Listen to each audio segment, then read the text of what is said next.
রাজ্যের সর্বত্র দিন দিন কায়েম হচ্ছে নৈরাজ্য। আইন শৃঙ্খলার অবনতি রাজ্যবাসীকে ভাবিয়ে তুলছে।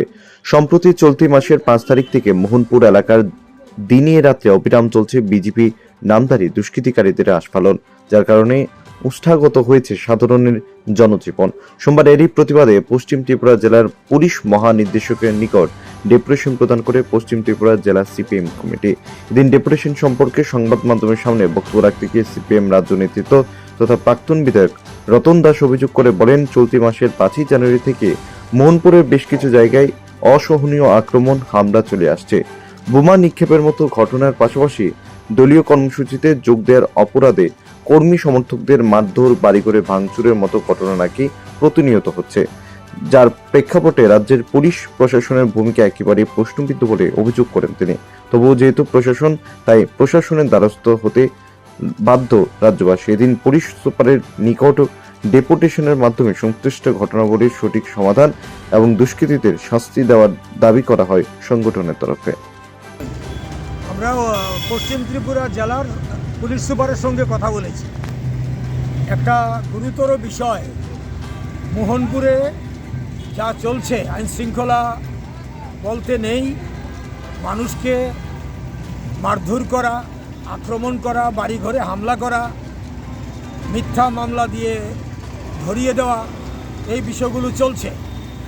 গত 6 তারিখ কালীবাজারে, মামুটিয়ার কালীবাজারে ডিওয়াইএফআইয়ের এক মিটিংয়ে মোহনপুর থেকে কিছু যুববন্ধু অংশগ্রহণ করেছিলেন।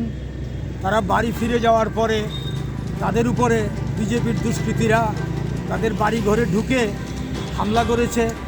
7টি বাড়িতে হামলা করেছে, 9 জনকে তারা মারধর করেছে। তার দুদিন পরে আবার 3 জনকে মারধর করেছে, মোট 12 জন। তারপরে গত 12 তারিখ মোহনপুরের জগৎপুরের একজন ক্ষুদ্র ব্যবসায়ী দোকানদার রামকৃষ্ণ পাল, তিনিও সভায় অংশ নিয়েছিলেন। তার দোকানে তালা দিয়েছে।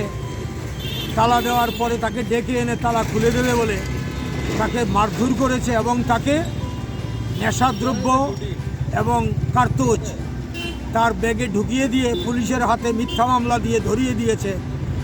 এর বিরুদ্ধে আমরা এসপি সাহেবের কাছে আমরা অভিযোগ জানিয়েছি এবং অবিলম্বে প্রকৃত দোষী যারা বিজেপি দুষ্কৃতীরা, এই যে কয়েকদিন ধরে 6 তারিখ থেকে 5 তারিখ থেকে কার্যত, কারণ নরসিংগড়ের অনঙ্গনগরে বোমা নিক্ষেপ করেছে এক বাড়িতে, আমাদের কর্মীর বাড়িতে 5 তারিখ, তপনশীলের বাড়িতে। তাহলে 5 তারিখ থেকে 12 তারিখ পর্যন্ত বিজেপি দুষ্কৃতীরা এই নরসিংগড় থেকে ধরে মোহনপুর পর্যন্ত যে নৈরাজ্য কায়েম করেছে, তার বিরুদ্ধে ব্যবস্থা গ্রহণের দাবি আমরা করেছি। এসপি সাহেব কথা দিয়েছেন, ব্যবস্থা নেবেন, দেখবেন, এই আশ্বাস তিনি আমাদের দিয়েছেন। যদি মনে করেন আগেও এমন অভিযোগ আপনারা জানিয়েছেন, কীরকম কোনো স্বরূপ উত্তরও পাননি আপনারা? না, আগে আমরা অভিযোগ জানিয়েছি, কিন্তু এখন পর্যন্ত কোনো দুষ্কৃতী গ্রেপ্তার হওয়া বা শাস্তি পাওয়া এমন হয়নি, নজির নেই।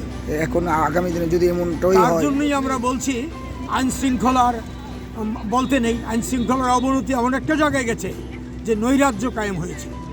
তার বিরুদ্ধে পুলিশের কাছেই আমরা আসছি। কি আর করা যাবে, পুলিশকে তো জানাতেই হবে। আইন শৃঙ্খলা রক্ষার দায়িত্ব তো পুলিশের কাছে তো জানাতেই হবে। এই ক্ষোভ আমরা জানিয়েছি পুলিশকে, যে পুলিশ কোনো ব্যবস্থা নেয়নি, দেরিতে যাচ্ছে। এ নিয়ে রাস্তায় কোনো আন্দোলন সূচি করবেন, কোনো আন্দোলন কর্মসূচি হাতে নেবেন? প্রতিনিয়ত করছি আমরা, এই ইস্যুতেও আমরা করেছি। আমরা অপেক্ষা করব, দেখব পুলিশ কি করে। যথাসময়ে আমরা আন্দোলন কর্মসূচি আবার নেব। ব্যুরো রিপোর্ট, প্রগতি নিউজ।